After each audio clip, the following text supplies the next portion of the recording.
ونؤمن به ونتوكل عليه ونعوذ بالله من شرور أنفسنا ومن سيئات أعمالنا من يهده الله فلا مضل له ومن يضلله فلا هادي له ونشهد أن لا إله إلا الله وحده لا شريك له ونشهد أن سيدنا ونبينا وشفيعنا وسندنا ومولانا محمدا عبده ورسوله صلى الله تعالى عليه وعلى آله وصحبه وبارك وسلم.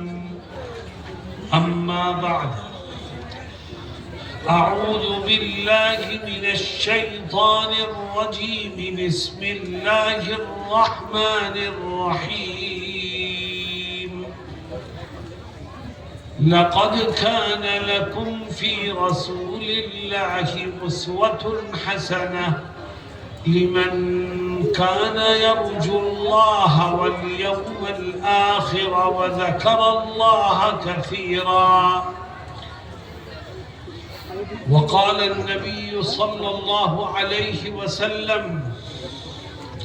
أربع إذا كن فيك فلا عليك ما فاتك الدنيا: حفظ أمانة وصدق حديث وحسن خليقة وعفة في طعمة، أو كما قال صلی اللہ علیہ وسلم.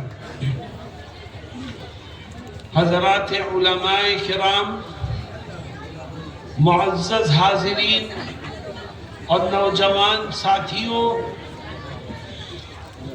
میں اردو میں بولوں گا اور یہ علاقہ ہے بنگال کا.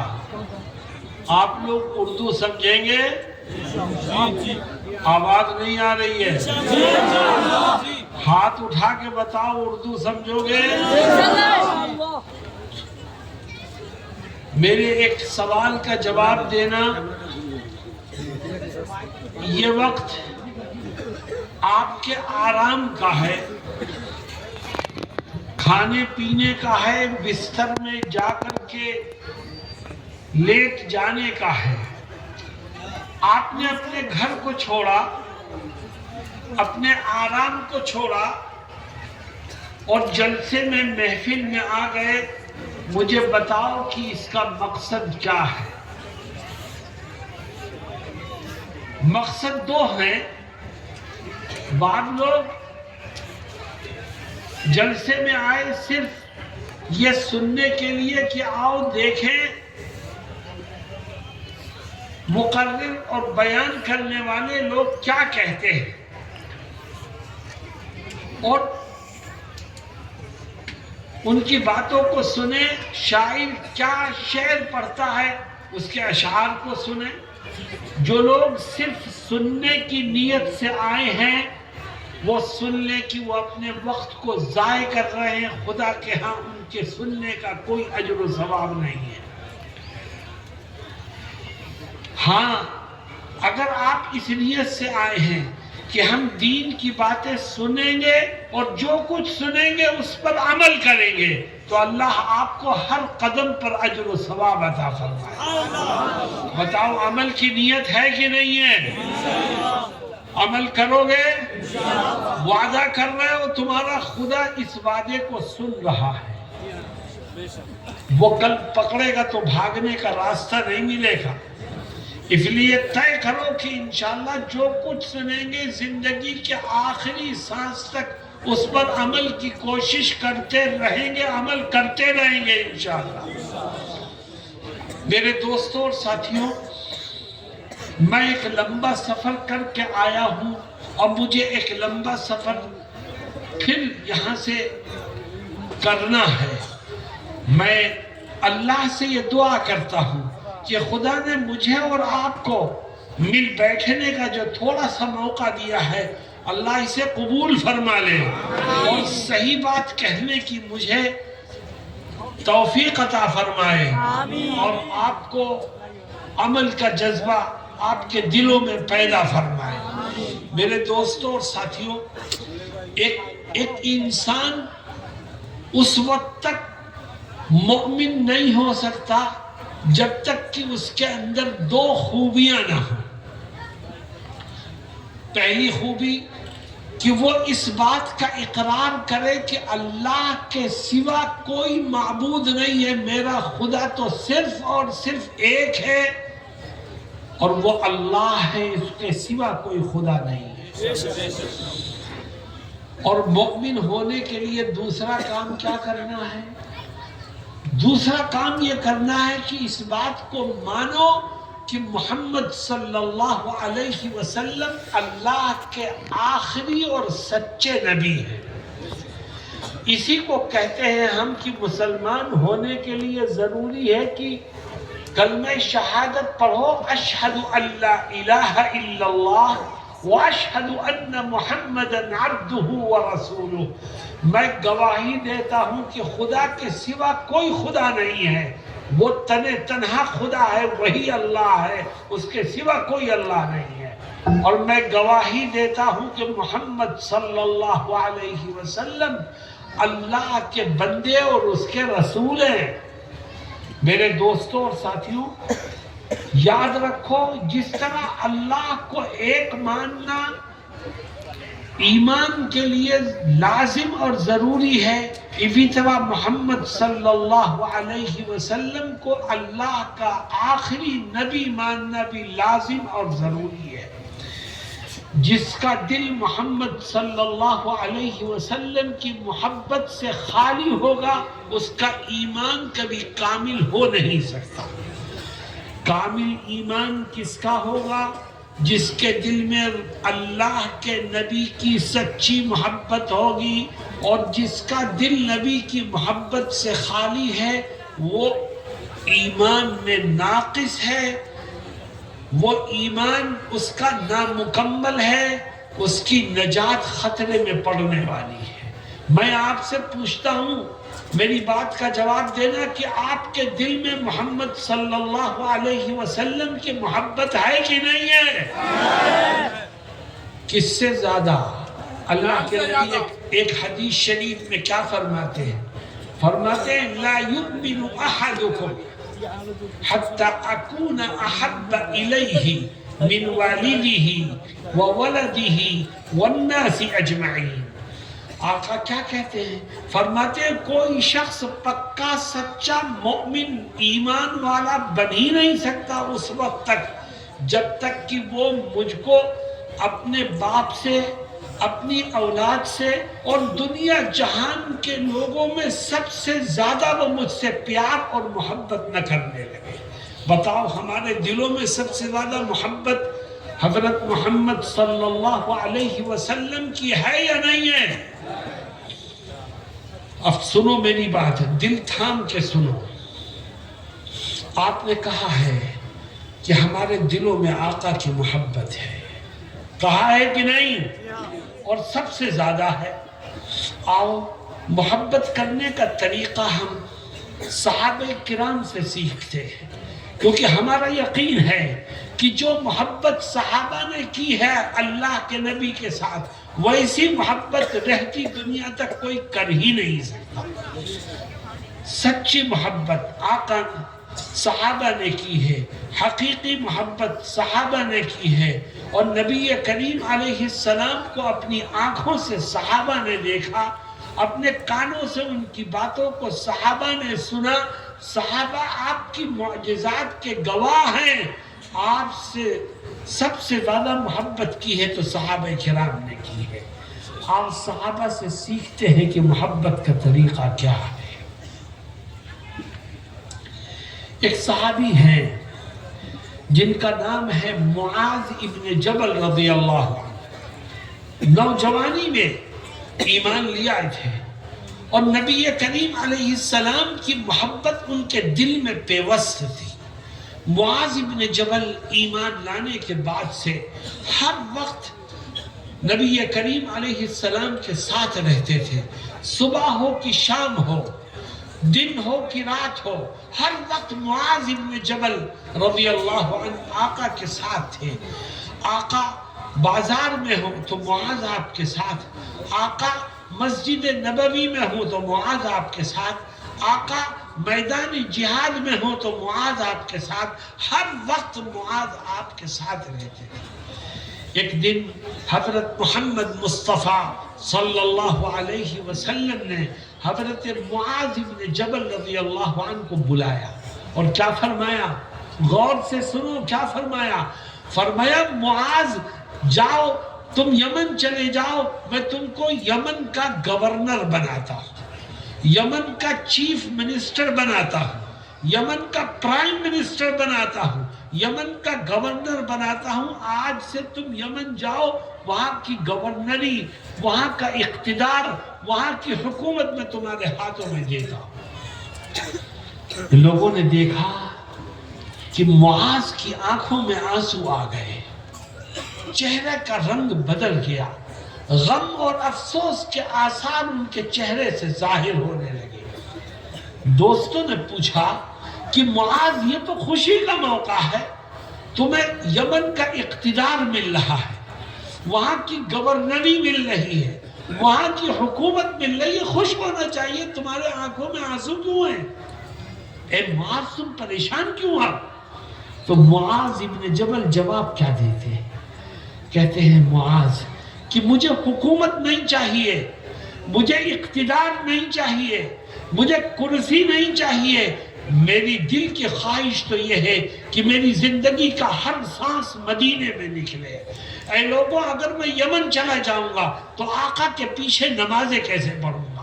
اگر میں یمن چلا جاؤں گا تو آقا کی مجلس میں شریک ہو کر آپ کی فیوض و برکات سے فیض کیسے حاصل کروں گا؟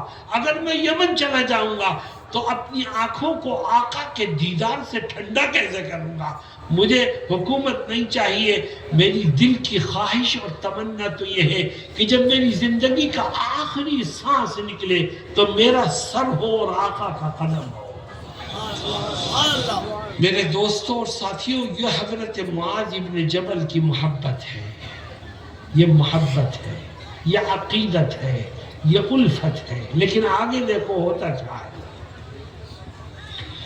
لوگوں نے دیکھا کہ معاذ تھوڑی دیر کے بعد مجلس سے اٹھے اور گھر چلے گئے۔ کچھ دیر کے بعد گھر سے واپس آتے ہیں اور حضرت محمد مصطفیٰ صلی اللہ علیہ وسلم سے کہتے ہیں کہ اے آقا، میں یمن جانے کے لیے تیار ہو کے آ گیا۔ لوگوں کو حیرانی ہوئی، ساتھیوں نے پھر پکڑا معاذ کو، اے معاذ تم تو ابھی کہتے تھے کہ میرے دل کی خواہش یہ ہے کہ میں مدینے میں رہوں، میری تمنا یہ ہے کہ میری صبح شام مدینے میں گزرے، اور اب کہتے ہو کہ یمن جانے کے لیے تیار ہو کے آ گیا، اس کا کیا مطلب؟ تو معاذ جو جواب دیتے ہیں وہ سونے کے پانی سے لکھنے کے قابل ہے۔ معاذ یہ کہتے ہیں کہ میرا دل تو یہی چاہتا ہے کہ میں مدینے میں رہوں، میری خواہش اور تمنا یہی ہے کہ میری زندگی کا ہر سانس مدینے میں نکلے، مگر میرے سامنے قرآن کی ایک آیت ہے جس نے مجھے یمن جانے پر مجبور کر دیا۔ وہ کون سی آیت ہے؟ اللہ رب العزت فرماتا ہے وَمَا كَانَ لِمُؤْمِنٍ وَلَا مُؤْمِنَةٍ إِذَا قَضَى اللَّهُ وَرَسُولُهُ أَمْرًا أَن يَكُونَ لَهُمُ الْخِيَرَةُ مِنْ أَمْرِهِمْ وَمَن يَعْصِ اللَّهَ وَرَسُولَهُ فَقَدْ ضَلَّ ضَلَالًا بَعِيدًا۔ اللہ کیا کہتا ہے اس میں؟ کہتا ہے اے مسلمانوں سنو تم بھی غور سے، اے مسلمان مردوں اور عورتوں، جب تمہارے سامنے خدا کا کوئی حکم آ جائے یا تمہارے سامنے نبی کا کوئی حکم آ جائے تو اب تمہاری خواہش کی کوئی حیثیت نہیں، اب تمہاری چاہتوں کی کوئی حیثیت نہیں، تمہاری تمناؤں کی کوئی حیثیت نہیں، اب تو تم پر فرض ہے کہ نبی کے حکم پر عمل کرو۔ معاذ کیا کہتے ہیں کہ میرا دل تو یہ چاہتا ہے مدینے میں رہوں، مگر نبی کا حکم ہے کہ یمن جاؤ، میں اپنی خواہش کو کچل رہا ہوں۔ اپنی آرزو اور تمنا کو پیروں تلے روند رہا ہوں اور نبی کے حکم کو زندہ کرنے کے لیے مدینے جا رہا ہوں۔ یہی نبی سے محبت کا سب سے آخری نقطہ ہے اور یہی عروج ہے نبی سے محبت کرنے کا۔ کتنے لوگ بیٹھے ہیں یہاں، آج ہم نبی سے محبت کا دعویٰ کرتے ہیں، لیکن صبح سے شام تک ہم اپنی خواہشات کی دہلیز پر نبی کی سنتوں کو ذبح کرتے ہیں، اور جو ہمارا جی چاہتا ہے وہ کرتے ہیں اور نبی کے حکم کو چھوڑ دیتے ہیں۔ یہ محبت نہیں عداوت ہے، یہ محبت نہیں دھوکہ ہے، یہ محبت نہیں فریب ہے، یہ شیطنت ہے جس میں آج امت مبتلا ہے۔ آؤ آج سے ہم طے کریں کہ ہم اپنی خواہش کو چھوڑیں گے اور نبی کی سنت پر عمل کریں گے۔ کیوں بھئی تیار ہو اس کے لیے؟ ہم اپنی چاہتوں کو چھوڑیں گے، نبی کی سنتوں پر عمل کریں گے۔ کتنے جوان اور ادھیر عمر کے لوگ یہاں بیٹھے ہیں جن کے چہروں پر داڑھیاں نہیں ہیں۔ ایک طرف نبی سے محبت کا دعویٰ ہے اور دوسری طرف نبی کی سنت کو کھرچ کے نالیوں میں بہاتے ہو، یہ کیسی محبت ہے؟ آؤ ہم طے کریں کہ آج سے ہم اپنے چہرے کو نبی کی سنت سے سجائیں گے انشاءاللہ۔ میرے آقا کی سنت ہے تو دنیا مجھے کچھ بھی کہے، میں اپنے چہرے کو اس سنت سے سجاؤں گا۔ میں آقا کے دشمنوں جیسا اپنا چہرہ نہیں بناؤں گا، میں اپنے آقا جیسا چہرہ بناؤں گا۔ میں آقا کے دشمنوں کی نقل نہیں اتاروں گا، میں تو اپنے آقا کی نقل اتاروں گا۔ میں اپنا آئیڈیل آقا کے دشمنوں کو نہیں بناؤں گا، میرے لیے آئیڈیل تو صرف اور صرف میرے آقا کی شخصیت ہے۔ اللہ قرآن کریم میں اسی کو بیان فرماتا ہے اور کیا کہتا ہے؟ لَقَدْ كَانَ لَكُمْ فِي رَسُولِ اللَّهِ أُسْوَةٌ حَسَنَةٌ لِمَنْ كَانَ يَرْجُو اللَّهَ وَالْيَوْمَ الْآخِرَ وَذَكَرَ اللَّهَ كَثِيرًا۔ میرے دوستوں اور ساتھیوں، آج نبی سے محبت کرنے کا گر میں تم کو سکھاتا ہوں۔ نبی سے محبت کرنے کا نسخہ میں نے تمہارے سامنے پیش کیا ہے۔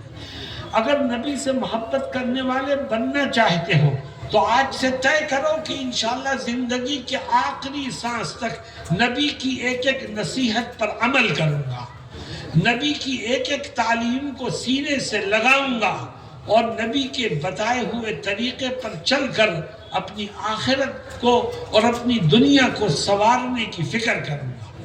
میں نے آپ کے سامنے ایک حدیث شریف پڑھی ہے جس میں نبی کریم علیہ السلام کیا کہتے ہیں؟ فرماتے ہیں اربع اذا کن فیک فلا علیک ما فاتک الدنیا۔ فرماتے ہیں کہ آؤ میں دنیا کا سب سے کامیاب ترین انسان بننے کا تمہیں طریقہ سکھاتا ہوں۔ یہ کون کہہ رہے ہیں؟ حضرت محمد مصطفیٰ صلی اللہ علیہ وسلم فرماتے ہیں تیرے پاس گھر نہیں ہے، فکر مت کر۔ تیرے پاس کھیتی باڑی نہیں ہے، فکر مت کر۔ تیرے پاس بینک بیلنس نہیں ہے، فکر مت کر۔ تیرے پاس روپیہ پیسہ ٹکا نہیں ہے، فکر مت کر۔ اگر تیرے پاس 4 خوبیاں ہوں گی تو ساری دنیا تیرے قدموں میں ہوگی اور تو سب سے آگے ہوگا۔ میرے دوستوں وہ 4 خوبیاں ہیں کیا؟ دیکھو حضرت معاذ ابن جبل نے ہمیں بتا دیا رضی اللہ عنہ نے کہ نبی سے محبت کرنا چاہتے ہو تو آپ کی باتوں پر عمل کرو، آپ کے حکم کو زندہ کرو اور اپنی خواہش کو پیچھے ڈال دو۔ میرے دوستوں اور ساتھیوں، اگر آپ نے اپنے اندر نبی کی تعلیمات کو اپنانے کا جذبہ پیدا کر لیا تو آپ دنیا میں سب سے بہترین انسان بن جائیں گے۔ فرماتے ہیں اربع اذا کن فیک فلا علیک ما فاتک الدنیا۔ 4 خوبیاں اپنے اندر پیدا کر، پھر دنیا اگر تیرے پاس نہیں ہے تو اس کی فکر مت کر۔ اللہ تجھے عزت کے ساتھ دنیا اور آخرت کی کامیابیوں سے مالا مال فرمائے گا۔ وہ 4 خوبیاں ہیں کیا؟ میں ایک ایک کر کے ذکر کروں گا۔ مگر میری شرط یہ ہے کہ یہ عہد کرو کہ جو سنو گے اس پر عمل کرو گے۔ اور نبی سے محبت کا تقاضا بھی یہ ہے کہ نبی کی تعلیمات پر عمل کرو۔ سیرت کے جلسے میں بیٹھنے والوں سن لو کان کھول کے کہ سیرت کا سب سے اہم پہلو نبی کی وہ تعلیمات ہیں جو آپ نے امت کے سامنے رکھی ہے۔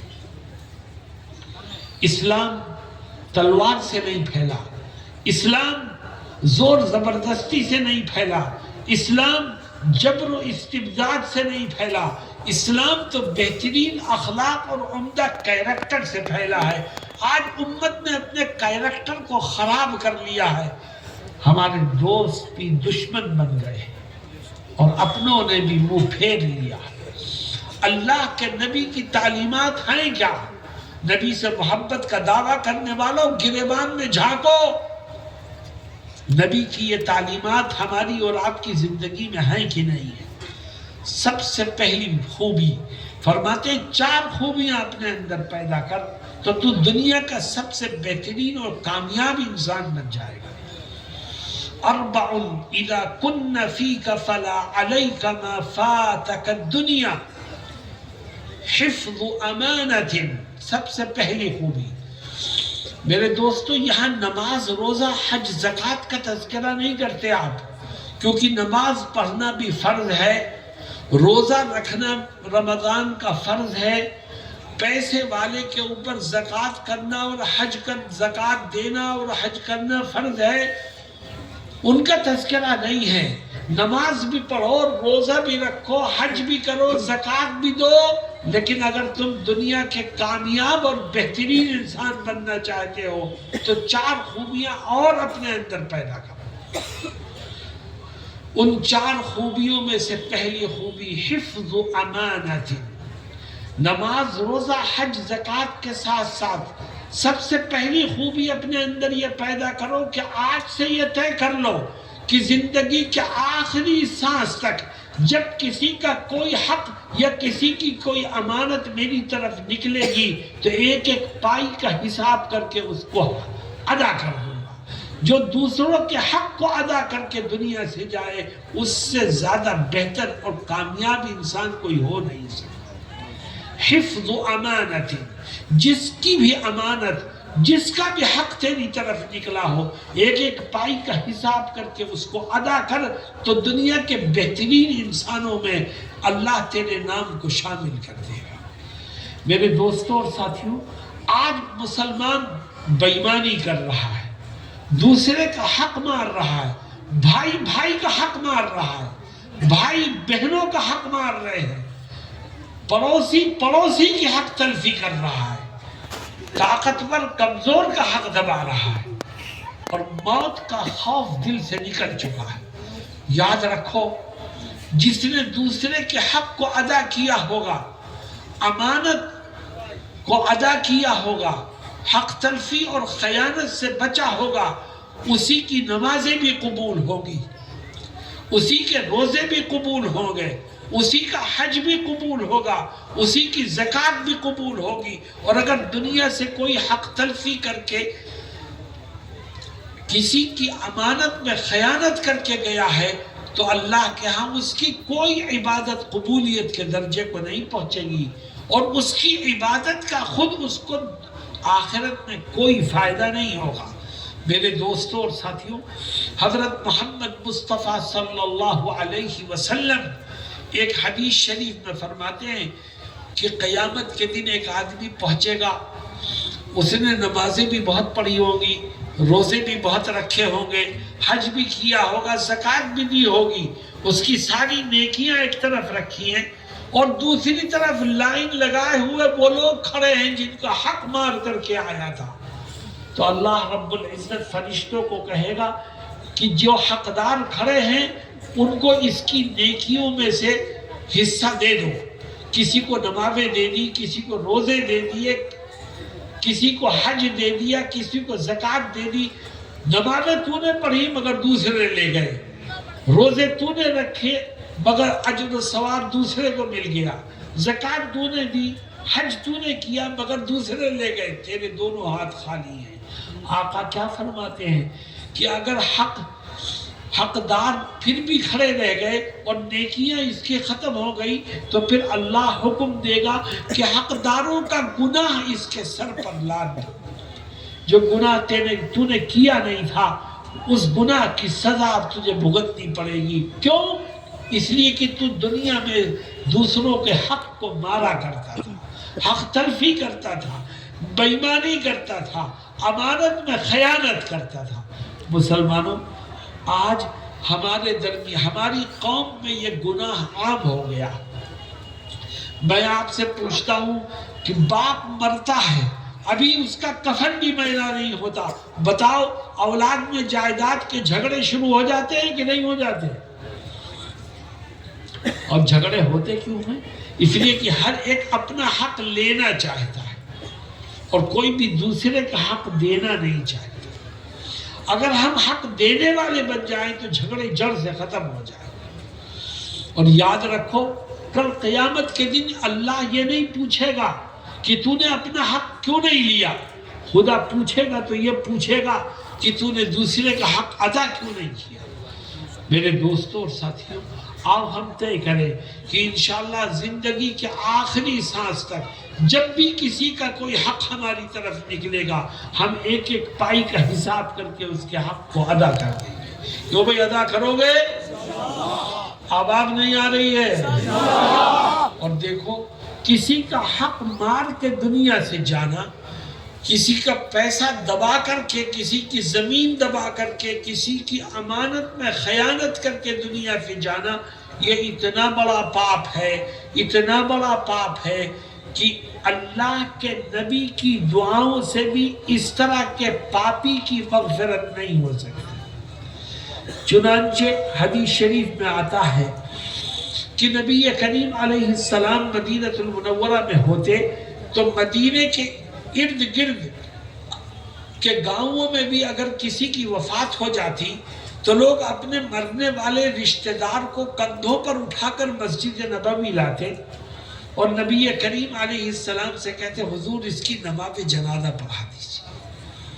کیوں؟ صحابہ کا یہ ماننا تھا کہ جس کی نماز جنازہ آقا پڑھا دے اللہ اس کی مغفرت کر دے. لیکن آقا کا معمول کیا تھا؟ جنازہ رکھا ہوا ہے، آپ آگے بڑھتے اور نماز جنازہ شروع کرنے سے پہلے پوچھتے کہ اس مرنے والے کی گردن پر کسی کا حق تو نہیں ہے. اگر معلوم ہوتا کسی کا حق ہے، کسی کے پیسے ہیں، کسی کے روپیے ہیں، کسی کی زمین ہے، کسی کا گھر ہے اس کی طرف، تو آپ پیچھے ہٹ جاتے. فرماتے تم اپنے اس ساتھی کی نماز جنازہ پڑھو اور اس کو دفن کر دو، میں اس کی نماز جنازہ نہیں پڑھاؤں گا. علماء لکھتے ہیں کہ آقا کا نماز جنازہ پڑھانے سے انکار کر دینا اس کا مطلب یہ ہے کہ یہ اتنا بڑا پاپی ہے کہ آقا کی دعاؤں سے بھی اس کی مغفرت نہیں ہو. میرے دوستو آؤ ہم طے کریں کہ جس کا بھی کوئی حق اور پیسہ ہماری طرف نکلے گا ہم زندگی بھر اس کا خیال رکھیں گے اور اس کے حق کو، اس کے پیسے کو، اس کی امانت کو ادا کریں گے. انشاءاللہ عمل کرو گے اس پر؟ اگر تم یہ چاہتے ہو کہ نبی سے محبت کرنے والوں میں تمہارا نام شامل ہو جائے تو آؤ وعدہ کرو کہ ہم نبی کی اس تعلیم پر عمل کریں گے اور اپنی خواہش کو اور اپنی تمنا کو پیروں تلے رونیں گے اور نبی کے ارشاد کو انشاءاللہ زندہ کریں گے.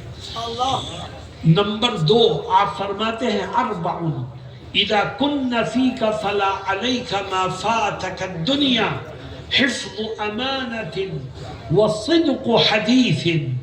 دیکھو بڑی عجیب بات ہے. فرماتے ہیں کہ اگر نبی سے محبت کرنے والوں کی فہرست میں تم اپنے نام کو شامل کرنا چاہتے ہو، دنیا کے بہترین انسان بننا چاہتے ہو، تو اپنے اندر 4 خوبیاں پیدا کرو. اس میں سے دوسری خوبی نماز، روزہ، حج، زکوٰۃ کے ساتھ ساتھ دوسری خوبی کیا ہے کہ آج سے طے کر لو کہ انشاءاللہ زندگی کے آخری سانس تک جب بھی بولوں گا تو ہمیشہ سچ بولوں گا اور زندگی کے ہر قدم پر جھوٹ سے پرہیز کرتا رہوں گا. جو جھوٹ سے بچے گا اور جب بھی بولے گا تو سچ بولے گا تو اللہ رب العزت نبی سے محبت کرنے والوں کی فہرست میں اس کے نام کو شامل کر دے گا۔ اور آج مسلمان کا حال کیا ہے؟ ہم نبی سے محبت کا دعویٰ بھی کرتے ہیں اور صبح سے شام تک 160 جھوٹ بولتے ہیں، دکان پر بیٹھ کر جھوٹ بولتے ہیں، گھروں میں جھوٹ بولتے ہیں، مسجدوں میں جھوٹ بولتے ہیں، دوستوں اور ساتھیوں کے ساتھ جھوٹ بولتے ہیں، اور یہ بھول جاتے ہیں کہ ہماری زبان سے جو نکل رہا ہے ہمارا رب اس کو سن رہا ہے، فرشتہ ہمارے نام اعمال میں اس کو لکھ رہا ہے۔ میرے دوستو، ہم جھوٹ بول کے بھول جاتے ہیں، مگر فرشتہ اس جھوٹ کو نام اعمال میں لکھنا نہیں بھولتا، اور جو اس نے لکھ دیا ہے وہ کبھی مٹے گا نہیں۔ اللہ رب العزت قرآن میں کیا کہتا ہے؟ اللہ کہتا ہے جھوٹ بولنا تو بہت دور کی بات ہے، تمہیں جھوٹ بولنے والوں کے پاس اٹھنا بیٹھنا بھی نہیں چاہیے، تمہارے تعلقات کن لوگوں سے ہونے چاہیے؟ دیکھو قرآن کہتا ہے یا ایھا الذین آمنوا اتقوا اللہ وکونوا مع الصادقین، اے ایمان والو اللہ سے ڈرو، تم جو بولتے ہو تمہارا رب سن رہا ہے۔ وَكُونُوا مَعَ الصَّادِقِينَ، تمہارا اٹھنا بیٹھنا، تمہارا ملنا جلنا، تمہاری دوستی یاری ان لوگوں کے ساتھ ہونی چاہیے جو ہمیشہ سچ بولتے ہیں۔ تو جب تم سچوں کے ساتھ تعلق رکھو گے تو تم بھی سچ بولنے لگو گے، اور اگر تم جھوٹوں کے ساتھ دوستی کرو گے تو ایک دن تم بھی جھوٹ بولنے لگو گے۔ میرے دوستوں اور ساتھیوں، انسان جھوٹ کیوں بولتا ہے؟ غور کرو میری بات پر، انسان کبھی جھوٹ بولتا ہے کسی نقصان سے بچنے کے لیے، کیوں بھائی ایسا ہے کہ نہیں؟ اور کبھی انسان جھوٹ بولتا ہے کسی فائدے کو حاصل کرنے کے لیے۔ مسلمانوں، میرا اور تمہارا ایمان ہے کہ نفع نقصان کا مالک تو خدا ہے، نہ میرا جھوٹ مجھے نقصان سے بچا سکتا ہے اور نہ میرا جھوٹ مجھے فائدہ دلا سکتا ہے، نفع نقصان کا مالک تو اللہ ہے۔ اس لیے اللہ کیا کہتا ہے؟ اللہ کہتا ہے تم سچائی کے عادی بنو، نفع ہو کہ نقصان ہو، کوئی خوش ہو کہ ناراض ہو، کسی کی پرواہ مت کرو، ہمیشہ سچ بولو تو میں تمہیں کیا دوں گا؟ فرماتا ہے 2 طرح کے انعامات سے تمہیں مالا مال کروں گا۔ کیا ہے وہ انعامات؟ فرماتا ہے یا ایھا الذین آمنوا اتقوا اللہ وقولوا قولا سدیدا یصلح لکم اعمالکم ویغفر لکم ذنوبکم ومن یطع اللہ ورسولہ فقد فاز فوزا عظیما۔ اے ایمان والو، اللہ سے ڈرو، وَقُولُوا قَوْلًا سَدِيدًا، اور جب بھی بولو تو سچی اور درست بات زبان سے نکالو۔ اے اللہ، ہم ہمیشہ سچ بولیں گے، صحیح اور درست بات زبان سے نکالیں گے تو ہمیں ملے گا کیا؟ فرماتا ہے 2 نعمتیں ملیں گی۔ پہلا انعام یصلح لکم اعمالکم، تم اگر ہمیشہ سچ بولو گے اور سچائی کے عادی بنو گے تو میں سچائی کی برکت سے تمہارے بہت سے بگڑے ہوئے کاموں کو بنا دوں گا۔ وَيَغْفِرْ لَكُمْ ذُنُوبَكُمْ، اور دوسرا انعام، تم سچائی کے عادی بنو گے تو سچائی کی برکت سے میں تمہارے بہت سے گناہوں کو معاف کر دوں گا۔ آؤ مسلمانوں، ہم عہد کریں کہ ہم جب بھی بولیں گے تو سچ بولیں گے۔ کیوں بھائی اس پر عمل کرو گے؟ ابھی آپ نے وعدہ کیا ہے کہ ہم نبی سے محبت کرنے والے ہیں، آپ نبی سے محبت کرنے والوں میں شامل ہونا چاہتے ہو تو نبی کی ان تعلیمات پر عمل کرو، جب بھی بولو تو سچ بولو، اور دیکھو یہ کھیل مت سمجھو اسے۔